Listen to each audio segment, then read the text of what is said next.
Assalomu alaykum aziz yurtdoshlar. Mana Konstitutsiya bayrami bilan barchani tabriklaymiz.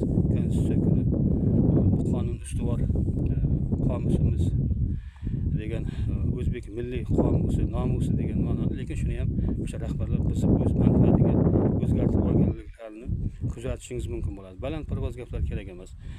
Qonun o'sha mansabdor rahbarlarning manfaatiga xizmat qiladigan holatlarni kuzatishingiz mumkin bo'ladi. Mana masalan, xalqni chaqir, mahallani yettiligini chaqir, qo'ni qo'shnilarni chaqir, mana bir kishini yomonlash kerak bo'ladigan bo'lsa, shuni yomonlab ko'rsata oladi. Shunaqa manevr ishlatisha oladi. Buni o'zida ko'p gunoh deydi, buni ruhiy kasali ham bor deyishi mumkin.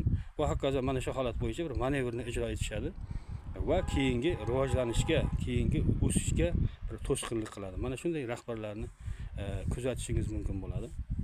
Hozircha xayr, salomat